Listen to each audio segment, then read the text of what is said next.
자, 지금 메모리 반도체 시장에 엄청난 지각 변동이 일어나고 있습니다. 우리가 흔히 알고 있던 좋았다 나빴다를 반복하는 그런 단순한 사이클은요, 이제 옛날 얘기가 될지도 모릅니다. 오늘 이 자료 분석을 통해서 2027년까지 쭉 이어질 이 구조적인 대호황, 이른바 트리플 슈퍼 사이클이 어떻게 시작되는지 그 거대한 서막을 함께 열어보겠습니다. 시작하기 전에요. 오늘 이 분석은 투자 판단에 대한 참고용 정보 제공이 목적입니다. 특정 종목을 사라거나 팔라는 추천이 절대 아니라는 점 꼭 기억해 주시고요. 모든 투자의 최종 결정과 책임은 투자자 여러분 본인에게 있다는 점을 먼저 분명히 말씀드립니다. 자, 바로 이 문장. 이게 오늘 이야기의 심장이라고 할 수 있습니다. 2025년 12월 글로벌 투자은행 노무라 증권이 내놓은 보고서에 딱 이렇게 쓰여 있었죠. 이건 그냥 사이클이 아니다. 2027년까지 계속될 구조적인 슈퍼사이클이다. 여러분, 이건 그냥 시장이 좀 좋아질 거다, 이런 수준의 전망이 아니에요. 이건 거의 선언에 가깝습니다.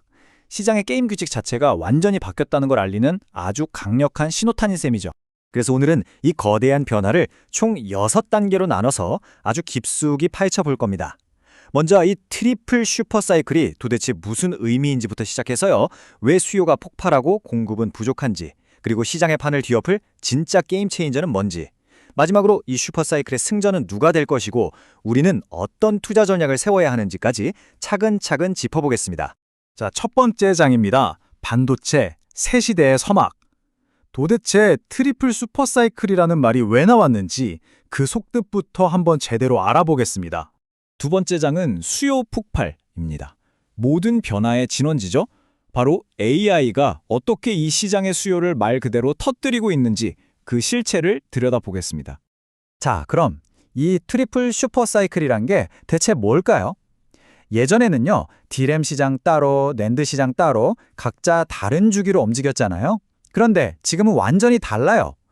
AI라는 아주 강력한 엔진 하나가 메모리 반도체의 핵심 축 3개를 동시에, 그것도 폭발적으로 성장시키고 있다는 겁니다.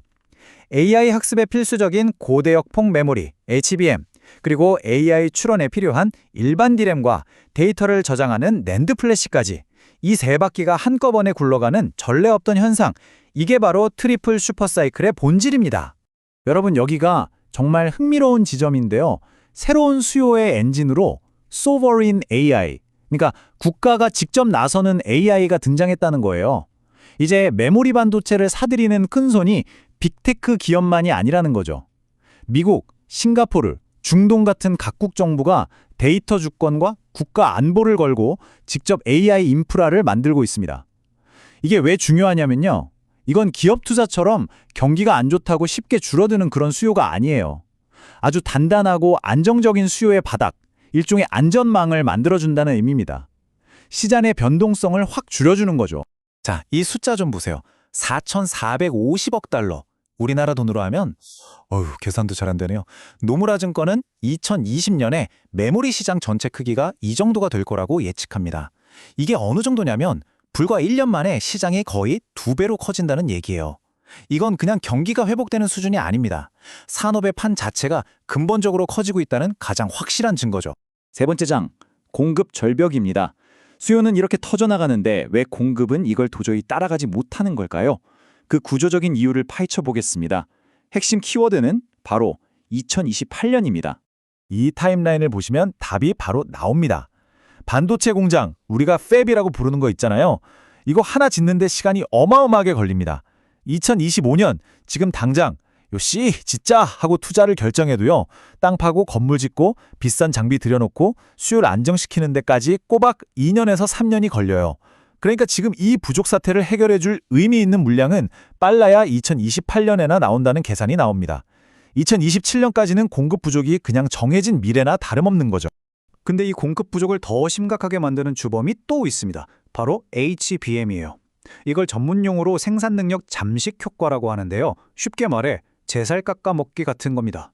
HBM은 같은 용량을 만드는데 일반 D램보다 웨이퍼를 3배 이상 써요. 칩 크기도 커서 웨이퍼 한 장에서 나오는 칩 개수도 훨씬 적고요. 그러니까 한정된 공장에서 돈 되는 HBM을 더 만들면 만들수록 일반 D램을 만들 라인은 줄어들 수밖에 없는 거예요. 결국 HBM 때문에 의도치 않게 범용 메모리 시장이 강제 다이어트에 들어간 셈입니다. 자, 여기까지 들으시면 역시 HBM이 왕이구나. 모든 건 HBM으로 통하는구나 싶으시죠? 하지만 시장은 그렇게 단순하지가 않습니다. 과연 HBM이 정말 이 모든 이야기의 유일한 주인공일까요? 바로 여기서 이야기가 아주 재밌어집니다. 네 번째 장, 예상치 못한 반전이죠. 범용 메모리의 반란입니다. 모두가 HBM 노래를 부를 때 시장이 진짜 놓치고 있던 이야기는 바로 이 흔하디 흔한 범용 메모리에서 시작되고 있었습니다. 이 표가 바로 그 증거입니다. 노무라 증권에 따르면 2025년 4분기, 바로 지금 이 순간에 범용 메모리 가격이 말 그대로 폭등하고 있습니다. 서버용 D램은 바로 전분기보다 무려 40에서 60%, PC나 모바일 D램도 30% 넘게 뛰었어요. 낸드 기반 SSD도 마찬가지고요. 이건 뭐 가격이 오른다 수준이 아니라 그냥 폭발이라는 표현이 딱 맞습니다. 그리고 바로 이 차트가 이번 분석의 킬링 포인트입니다. 수익성의 대역전이 일어나고 있어요. HBM, 물론 비싸고 좋은 제품이죠. 근데 만들기가 너무 까다로워서 원가도 높아요. 그런데 범용 D램은 어떠냐? 가격이 이렇게 폭등하니까 이익률이 미친 듯이 올라가면서 HBM의 수익성에 거의 다 따라왔거나 일부 제품은 이미 넘어섰다는 분석이 나옵니다. 귀한 몸 HBM만큼 흔한 D램이 돈을 더 잘 벌어다 주는 시대가 왔다는 겁니다. 이게 바로 시장의 판도를 바꾸는 진짜 게임 체인저인 거죠. 자, 그럼 이 엄청난 기회를 누가 어떻게 잡을 것인가? 다섯 번째 장, 슈퍼사이클의 승자들입니다.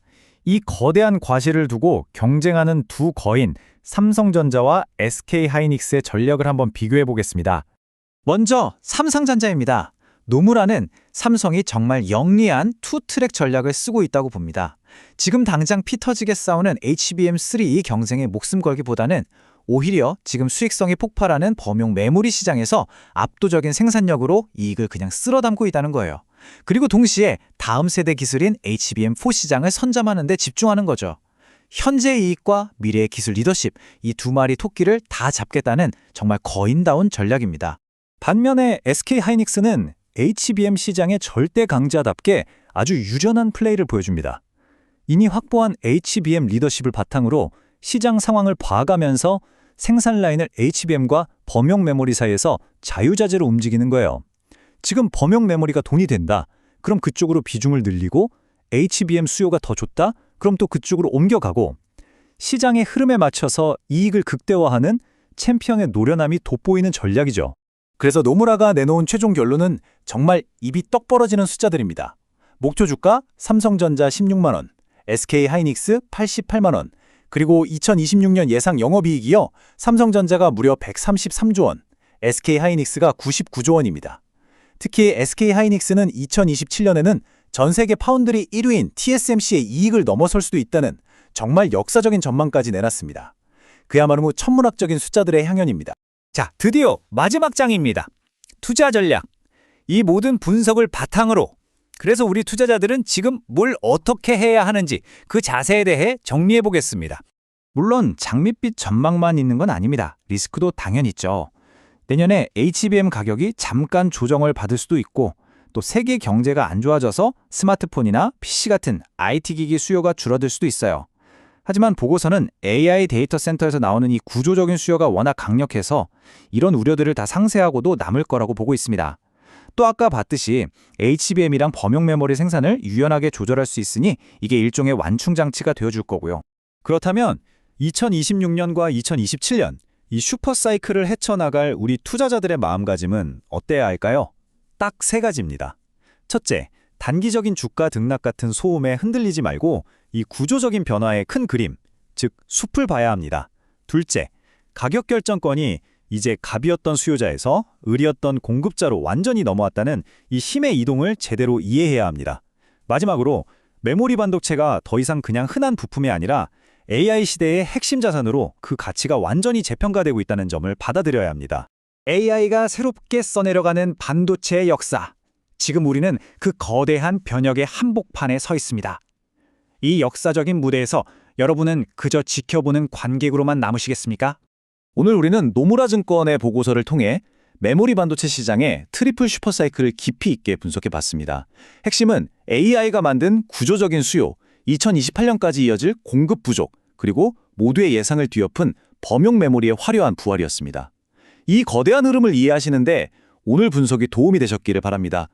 구독과 좋아요는 더 좋은 콘텐츠를 만드는 데 큰 힘이 됩니다. 이상 주식으로 세상 이해하기였습니다.